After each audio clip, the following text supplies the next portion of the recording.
Hello, എല്ലാവർക്കും എൻ്റെ ഒരു പുതിയ വീഡിയോയിലേക്ക് സ്വാഗതം. ഇപ്പം ഞാൻ എൻ്റെ വീട്ടിൽ തന്നെയാണ് കേട്ടോ ഉള്ളത്. ഒരാഴ്ചയായി വീട്ടിലോട്ട് വന്നിട്ട്. അപ്പം ഞാൻ ഇന്ന് വൈകുന്നേരം വീട്ടിൽ നിന്ന് തിരിച്ചു പോവുകയാണേ. അപ്പോൾ രാവിലെ തന്നെ കുറേ ഡ്രസ്സൊക്കെ അലക്കാനുണ്ട് കേട്ടോ. അപ്പം ഡ്രസ്സൊക്കെ അലക്കി ഇവിടെ നിന്നേ പോവുകയാണെങ്കിൽ പിന്നെ അവിടെ വീട്ടിൽ ചെന്നിട്ട് പിന്നെ അലക്കണ്ടല്ലോ. എനിക്ക് ഈ തുണി അലക്കുന്ന പരിപാടി ഒട്ടും ഇഷ്ടമില്ലാത്തൊരു കാര്യമാണ് കേട്ടോ. പിന്നെ എന്താ ചെയ്യാനാ, അലക്കാതിരിക്കാൻ പറ്റത്തുമില്ലല്ലോ. ഒരു ദിവസം കഴിയുമ്പോൾ തന്നെ എൻ്റെ തുണി അലക്കാനുള്ള ഡ്രസ്സ് ഒരു ചുമട് കാണുമായിരിക്കും. ഞങ്ങളുടെ 3 പേരെ അലക്കണ്ടേ. പിള്ളേരെ ആണെങ്കിൽ ഒരു കൊട്ട കാണുമായിരിക്കും. ഇവർ 2 പേരുമാണെങ്കിൽ ഒരു ദിവസം തന്നെ ഒരു 3-4 ഡ്രസ്സെങ്കിലും മാറും. അപ്പം ഇടയ്ക്ക് അപ്പോൾ ഇവിടുന്ന് എനിക്ക് അലക്കിയിട്ട് പോവുകയാണെങ്കിൽ പിന്നെ ഒരു ദിവസത്തിന് കഴുകണ്ടല്ലോ, ഡ്രസ്സൊന്നും കാണത്തില്ലല്ലോ. അപ്പോൾ അങ്ങനെയൊക്കെയാണ് കേട്ടോ എൻ്റെ കാര്യങ്ങൾ. പപ്പായാണെങ്കിൽ രാവിലെ തന്നെ ജോലിക്ക് പോയേ. പിന്നെ ഞങ്ങൾ ഇത്ര പേരേ ഉള്ളൂ വീട്ടിൽ. പിന്നെ രാവിലെ ആണെങ്കിൽ ജാനിക്ക് പാലൊക്കെ കൊടുക്കാമെന്ന് വിചാരിച്ച് പാലൊക്കെ കൊടുക്കാൻ പുറകേ നടക്കുകയാണ് കേട്ടോ. എന്ത് ചെയ്താൽ അവൾ കുടിക്കത്തില്ലേ. കുറുക്ക് മതി എന്ന് പറഞ്ഞിട്ട് വെറുതെ പറയുന്ന കേട്ടോ. കുറുക്ക് കൊടുത്തു കഴിയുമ്പോൾ അതും വേണ്ട അവൾക്ക്. അവൾ ചുമ്മാ അടവെടുത്തിട്ട് എന്നോടിങ്ങനെ പറയുന്നതാണേ. ഞാൻ പിന്നെ കുറേ നേരം മുറ്റത്തെങ്കിലും ഇറങ്ങിയാൽ പാൽ കുടിക്കുമല്ലോ എന്ന് വിചാരിച്ച് നമുക്ക് കൊടുത്തുകൊണ്ടിരിക്കുക കേട്ടോ.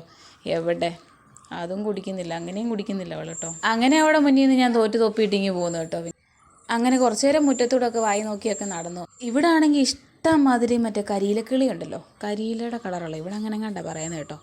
അത്രയുള്ള കിളി ഇഷ്ടം മാതിരി ഉണ്ട്. ഈ എന്തൊരു സൗണ്ടാണോ, ഭയങ്കര സൗണ്ടാണ് കേട്ടോ. ഇപ്പോഴും ഞാൻ കുറേ എണ്ണത്തിനെ കണ്ടേ. രാവിലെ തന്നെ ഞാനൊരു ഒറ്റമൈനെ കണ്ടു കേട്ടോ. ഒറ്റമൈനെ കണ്ട അടി കിട്ടുമെന്നൊക്കെയാണ് നമ്മൾ പണ്ട് കോളേജിലും സ്കൂളിലൊക്കെ പഠിക്കുമ്പോൾ പറയാറ്. ദൈവമേ, ഇന്നൊരു അടി കിട്ടുമോ ആവോ.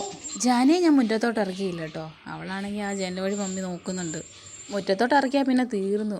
പിന്നെ ആണെങ്കിൽ മൊത്തം മണ്ണിക്കളി കേട്ടോ. അതുകൊണ്ട് ഞാൻ അധികം ഇറക്കിയില്ല. പക്ഷേ കഴിഞ്ഞ ദിവസമാണെങ്കിൽ നമ്മളിവിടെ ക്ലീൻ ചെയ്തപ്പോഴത്തേനും ഇപ്പോൾ ആകെ പൊല്ലാപ്പായിട്ടിരിക്കുകയാണേ. രാവിലെ ആകുമ്പോഴത്തേനും മുറ്റത്തോട്ടൊക്കെ ഇറങ്ങി കഴിയുമ്പോഴത്തേനും ചെരുപ്പരെല്ലാം ചള്ളയാകും കേട്ടോ. മഞ്ഞ് വെള്ളമൊക്കെ വീണ് ആകെ ചളിപൊളിന്നിരിക്കുകയാണ്. അതെല്ലാം ചവിട്ടി ജാനി പെരയ്ക്കകത്തോട്ട് കയറ്റി. അതുകൊണ്ട് ഞാൻ അവളെ ഇറക്കിയില്ല കേട്ടോ. പക്ഷേ അവളത് അങ്ങനെയോ ഇറങ്ങി കേട്ടോ. അവൾ ആ ഡോർ വഴി എങ്ങനെയോ ഇറങ്ങിയേ. പിന്നെ പിടിച്ചാൽ കിട്ടൂല, പിന്നെ ഓട്ടമാണ്. ചിരി കണ്ടില്ലേ, ചിരി. അവൾ ഇറങ്ങിയതിൻ്റെ ചിരിയാണ് കേട്ടോ കാണുന്നത്. പിന്നെ പതിവ് പോലെ അവൾ ആ തുളസിയുടെ അവിടെ പോയേക്കാണ്. ഇന്ന് ആ തുളസി മൂടോടെ പറിക്കുമെന്ന് തോന്നുന്നു പോകുന്നതിന് മുന്നേ. അമ്മയാണെങ്കിൽ ജുവാനെ നോക്കി പെരയ്ക്കാതിരിപ്പുണ്ട് കേട്ടോ. എന്നാൽ പിന്നെ കുറച്ച് നേരം കൂടെ ഞങ്ങൾ മുറ്റത്തൂടെയൊക്കെ നടക്കാമെന്ന് വിചാരിച്ച് ഞാനും ജാനിയും കൂടി ഇങ്ങനെ മുറ്റത്ത് നടക്കുകയാണേ. തേരാപ്പാര നടക്കുകയാണ് കേട്ടോ. ഒറ്റ മനുഷ്യർ റോഡിൽ കൂടെ ഒന്നും പോകുന്നില്ല. പിന്നെ കുറച്ച് കഴിഞ്ഞപ്പോൾ എന്താ ഒരു കാർ അതുവഴി പോയേ. ഞാൻ പിന്നെ പെട്ടെന്ന് അവിടെ സ്റ്റക്കായി നിന്ന് കേട്ടോ. എൻ്റെ വീടിൻ്റെ അടുത്തൊക്കെ ആണെങ്കിൽ ഇഷ്ടംപോലെ വീടൊക്കെ ഉണ്ട്. പക്ഷേ ഒറ്റ മനുഷ്യരെ ഇപ്പോൾ കാണാനില്ല കേട്ടോ. പണ്ടൊക്കെ ആണെങ്കിൽ ഞാനൊക്കെ ചെറുതായിരുന്ന സമയത്തൊക്കെ ഇവിടെ ഇഷ്ടം പോലെ കളിക്കാൻ പിള്ളേരും ഒക്കെ ഉണ്ടായിരുന്നു. ഇപ്പോൾ ആണെങ്കിൽ ഒറ്റ ആൾക്കാരെ കാണാം. എല്ലാവരും ജോലിക്ക് പോകുന്നവരായി. അപ്പം വീട്ടിൽ പ്രായമുള്ളവർ മാത്രമായിരിക്കും. അവരാണെങ്കിൽ വീടിനകത്ത് തന്നെ ഇങ്ങനെ ഇരിക്കുന്നവരൊക്കെ ആയിരിക്കും അല്ലേ. നിങ്ങളുടെ അവിടെ അങ്ങനെയൊക്കെ തന്നെ. ഞാനും ജാനിയും കൂടെ ഇങ്ങനെ മുറ്റത്തോട് ഫ്രീ ആയിട്ട് ഇങ്ങനെ നടക്കുമ്പോഴാട്ടോ അമ്മ അവിടെ നിന്ന് പറഞ്ഞു, വേണമെങ്കിൽ കൊച്ചിനെ വന്ന് പിടിച്ചോ, എനിക്കാണെങ്കിൽ രാവിലെ തന്നെ ഫുഡൊക്കെ ഉണ്ടാക്കണ്ടേ എന്ന് പറഞ്ഞു കേട്ടോ. അങ്ങനെ ഞാൻ ജുവാനെ എടുത്തേ. ജാനി അതുവഴി ഇതൊഴിയൊക്കെ നടപ്പുണ്ട്. ഞാൻ പിന്നെ ജുവാനെ എടുത്ത് അങ്ങനത്തെ ഇങ്ങോട്ടൊക്കെ ഇങ്ങനെ നടന്നു. ഇല്ലെങ്കിൽ രാവിലെ ബ്രേക്ക്ഫാസ്റ്റ് കിട്ടൂല. 2 പിള്ളേരെ നോക്കി ക്ഷീണിച്ച് ഞാൻ പിന്നെ പെരയ്ക്കകത്ത് കയറി കേട്ടോ. അല്ല വേറെ വഴിയില്ല. പിന്നെ 2 പേരും കട്ടിലേലായിരുന്നേ. കട്ടിലേ കയറി കളിച്ച് ജാനിയുടെ കമ്മൽ അതിൻ്റെ ഇടയ്ക്ക് പോയി കേട്ടോ. പിന്നെ ഞാൻ ആ തപ്പാവുന്നിടത്തെല്ലാം തപ്പി, കട്ടിലേലും തറയിലും എല്ലാം തപ്പി. പക്ഷെ ലാസ്റ്റ് എങ്ങനെയോ കട്ടിലിൽ തന്നെ കിട്ടി. അത് പിന്നെ കിട്ടിയ സന്തോഷത്തിൽ ജാനി എന്നെ നോക്കി ഒന്ന് ചിരിച്ച് കാണിച്ചു കേട്ടോ. ഇനി ഞാൻ കളയുമോ എന്നൊക്കെ ചോദിച്ചു. ഇല്ല, കളയത്തില്ലെന്നൊക്കെ പറഞ്ഞേ.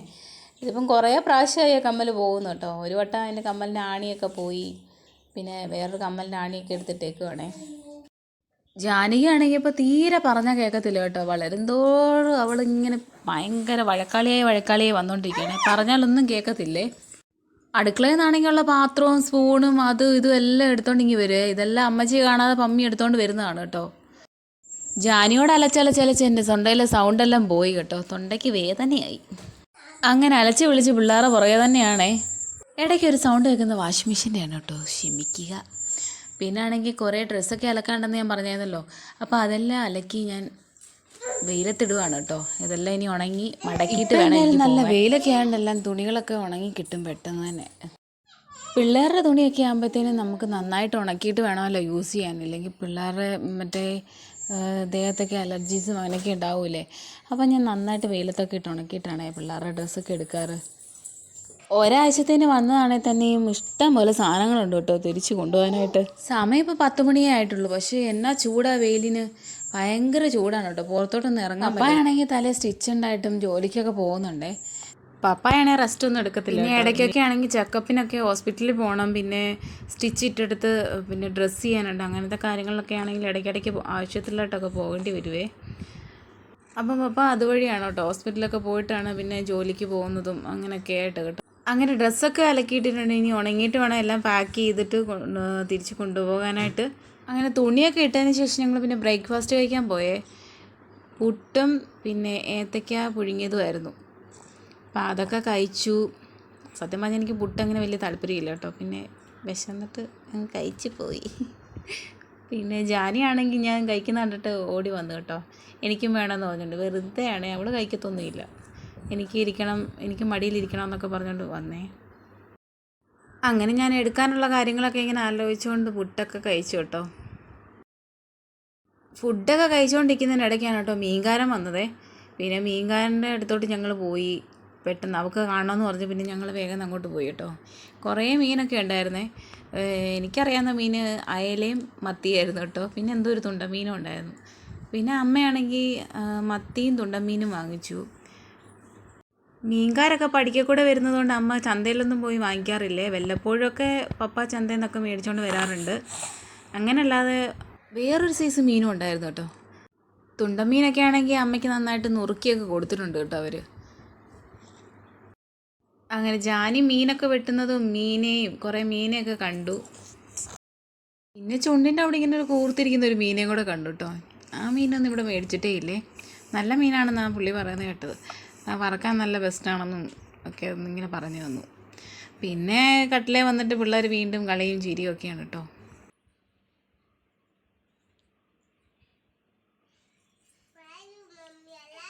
അങ്ങനെ ഉച്ചയ്ക്ക് തന്നെയുള്ള ചോറൊക്കെ റെഡിയായി കേട്ടോ. നല്ല ആവി വറുക്കുന്ന ചോറും ഇന്നലത്തെ മീൻകറിയും പിന്നെ മത്തി വറുത്തതും കൂർക്ക മെഴുക്കുവരട്ടി മൈ ഫേവറേറ്റ് ആണ് കേട്ടോ. പിന്നെ മാങ്ങാച്ചാറും ഒക്കെ ആയിരുന്നു. അങ്ങനെ അതൊക്കെ കൂട്ടി നല്ല അടിപൊളിയായിട്ട് ഫുഡൊക്കെ കഴിച്ചു. പിന്നെ പപ്പായ്ക്ക് വേണ്ടി വെയിറ്റിംഗ് ആണേ. എന്നിട്ട് ഞങ്ങളിനി പപ്പ വീട്ടിലോട്ട് കൊണ്ടുപോകും. പുതിയൊരു വീഡിയോ ആയിട്ട് നാളെ വരാമേ. അപ്പോൾ എല്ലാവർക്കും ഇഷ്ടപ്പെട്ടെങ്കിൽ എനിക്ക് സബ്സ്ക്രൈബ് ചെയ്യാനും ലൈക്ക് ചെയ്യാനും കമൻറ്റ് ചെയ്യാനും മറക്കരുതേ. ഓക്കെ.